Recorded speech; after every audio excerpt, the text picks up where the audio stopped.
Hey world, what up? We're gonna kick it off here FS1 with Mr. Colin Cowherd on the FS1 show The Herd. And basically gonna cover over LeBron James and the Lakers going over against the Houston Rockets in the second round. And pretty much Giannis Antetokounmpo dealing with the Milwaukee Bucks. Kind of jump in here. We have a guest on the show with Mr. Nick Wright.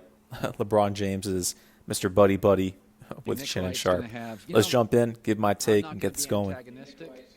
I grew this beard. I'm not going to be antagonistic. I grew this beard, not because I wanted to, because the beard gods said you have so much wisdom. I look like and feel like Hemingway. It wasn't even my choice. It just kept coming out of my face because it's wisdom. This is gray, it's wisdom. And let's go to Nick Wright, brought to you by Mercedes-Benz, the best or nothing. You notice his beard doesn't have gray. Anywho. Because I'm a lot younger than you. I don't know if it's wisdom. All right, let's start here. Let's start with this. Okay. At some point, people can bang on LeBron, but he is always engaged. People have bad nights. MJ had bad nights. Magic was called tragic jumps for a series. But when you're disengaged in big moments regularly, how do you explain Harden last night? What am I supposed to say about James Harden last night? Fourth quarter, 3 meaningful shots? Game of the year? Yeah, I mean, to me, the take. Real quickly, James Harden and the crew are pretty much looking disinterested in that second round series against the Lakers. I know Harden in the beginning of the games, he'll pretty much give you 20 in the first half, at least. He'll go off at you. But when it comes to durability in the third and fourth quarter, kind of starts to slow things down. Personally, what I've seen, Harden looks a little more pudgier than he's been looking. I saw it looked like he lost 15, 20 pounds and right before the bubble. But it looks like he just gained that weight back, kind of with Jokic a little bit. But, I mean, listen, you got LeBron James and Anthony Davis. You're not going to be able to stop any of those two-star players. The Lakers have an advantage of this series on their length and size. The Rockets have an advantage on their offense, but the Lakers can pretty much offset it with Anthony Davis, LeBron James, their length, and their defense, especially in the inside. The key factor for the Rockets is going to be on Russell Westbrook, as I've always stated it to be. With Russell Westbrook, he can't shoot from the outside, and basically the paint is clogged with JaVale McGee and Anthony Davis. So he's uncomfortable out there. The Rockets like to play a style play to where you can drive and kick and shoot the three. But if they drive and kick and there's Russell Westbrook, he hesitates, let alone he'll probably shoot around 20% from the three-point line or anywhere out there, which disrupts the flow and offense for the Rockets. Basically, the Lakers have a huge advantage going into the series. I've always stated the Lakers will win in 6 games. They could win in 5, but I think Houston could probably swing one more game. Last night, I was very surprised to see this was your response to last night. The takeaway last night to me wasn't about Harden, what he did or didn't do. I mean, it nearly had another 30 points from the double. I thought it was just a massive missed opportunity for the Rockets. Russell Westbrook had one of the best playoff games he's had in years. Literally, look it up. It's just the second time since Durant left that he was over 50% from the field in a playoff game. The Rockets hit 40% of the threes, and they lost. Like, they have to win either game 2 when they hit 22 threes or last night when Russ and Harden, I thought, both played well. And I thought this was Lakers in 7. Now it looks like it's going to be quicker than that. But I think what is happening to Harden, listen, bang on Harden for game 7 against OKC. That's totally fair. What's happening to Harden is he's going to look like a lesser player when he's on the court next to the guy who would make every player in the history of the league look like a lesser player. I mean, LeBron set the all-time record for playoff wins last night, and it's not even a headline over Rondo's 20 and 9 because we've become so spoiled to it. He had the most first half points. Well, LeBron does have that, but he's 3-6 in the finals, which says something. Second thing, listen, I've always had high praise on Rajon Rondo. I've always stated this.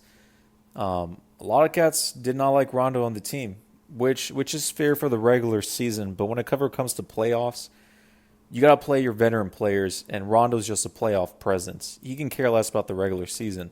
I mean, why would he? He's more designed for the playoffs. I've always stated, I'm still going to stand this, that LeBron needs to move away from the point guard selection and move back to the 3 and start to score more. And we've seen within Game 3 here, LeBron had around over 20 points in the first half, and he was scoring 3-pointers and getting to the rim, and that's what the Lakers need. LeBron in the very beginning was being very passive in the bubble, pretty much wanted to be a point guard to give you like 12 to 20 points a game and just rely on Anthony Davis, which was terrible for the Lakers because no other players are consistently can score any points and shoot from the outside. But LeBron now, he's been finally hitting that scoring option, which he needs to be. I've always wanted Rondo to start. I don't like Rondo off the bench. He's not that Energizer bunny. He's pretty much just a leader, point guard, and someone who can control the offense. And I would like if they would actually have a starting lineup of Rajon Rondo at the 1, Danny Green, LeBron James, Anthony Davis, and JaVale McGee. I think that would fit perfectly for both the bench and the starters. But it is what it is. Looks like they're going to keep LeBron at the point guard selection and keep KCP as a shooter out there. So let them do what they got to do. But he was a huge piece for that Game 3 victory. I think he had 3 or 4 3-pointers, handling the offense beautifully and taking over in the second half, which relieves pressure from Anthony Davis and LeBron. They really need a third option.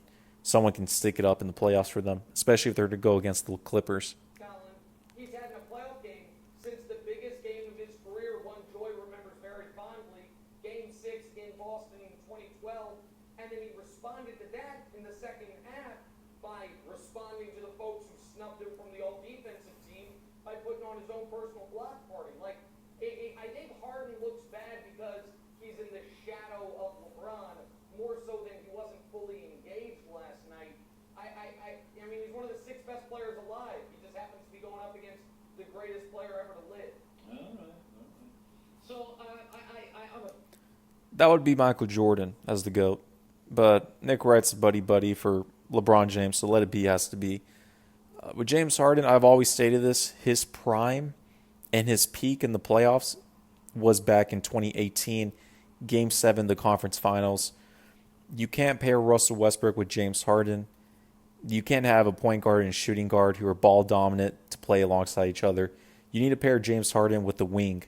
And there's really no elite wings since all of them pretty much signed long-term deals in free agency last summer. Paul George, who was traded, but you had like Kawhi Leonard. I can't think right now. You had a couple other wings out there, but with James Harden, you're pretty much going to have to run him the small ball with a bunch of shooters. You need to pair him with a wing, at least an all-star type player alongside with him. But he's getting a little older as it is. A tad bit slower, but offensively it's still been a very elite on his side. But he's not going to reach an NBA Finals. Maybe one more conference finals. I doubt it, but the Rockets are going on the down low. So this doesn't surprise me whatsoever. patient, man, but I do get tired of when, it's like, okay, you got to watch Milwaukee, and I'm like, no, I think I have to watch Boston and Miami because I like their coaches and I like their young players more. And Milwaukee's not that young. Like, Nick, I'm over Giannis. He's a great kid. I'm over Milwaukee. Like, I would leave. Is that nuts? Oh, Giannis gives the impression that he doesn't want to lead the Milwaukee Bucks, especially he stated after the Game 5 loss. He's not looking for a trade. He wants to be able to win a championship there and build up a roster and a team surrounding for years to come, even though he has one last season. So we got to see what happens, especially if they trade for like a Chris Paul in the 2021 season, if they update the roster, coaching changes, and pretty much he'll evaluate when that season's over with. With Giannis, I know he wants to stay with the Bucks. I've just seen the story so many times, and when you're 27 years old, first time as an unrestricted free agent, you have the world in your hands to, visit franchises like the Mavericks, the Miami Heat, the Golden State Warriors. Those are better opportunities to guarantee a higher percentage of winning and less pressure on yourself. Usually these cats take it. If you're Giannis who stays with the Bucks, Brook Lopez, Eric Bledsoe, and the crew, they're going to get older. You're going to have to replace those guys. You're really going to have to bank on Chris Middleton because no other all-stars or key players wants to join the Bucks. So at the end of the day, trust on yourself in Middleton or you take your talents elsewhere. Not nuts. Listen, Giannis did something I think a little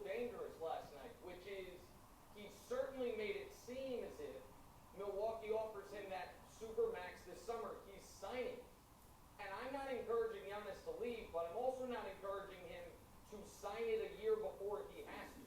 They're going to offer him that next summer as well. And if I'm Giannis, I want to see if Bud learns and if Bud's going to be the coach next year, if the team can trade for Chris Paul, what they can do. Because listen, he obviously needs to improve his mid-range and half-court game. There's no denying that. But he's also a two-time MVP for a reason, even if obviously LeBron should have won this year's, even though now we're just reminded again in the playoffs. Like, remember the moment, and I'll finish the answer in a second, but there's a great moment in December when the Bucks were playing the Lakers, and Giannis had a great play, fourth quarter, and he mimes putting the crown on his head. And he said, I wear this now. They should run that in side by side with him receiving his MVP via Zoom. Oh man, Nick Wright's funny. From Milwaukee while LeBron's in room to title number 4. But that's neither here nor there.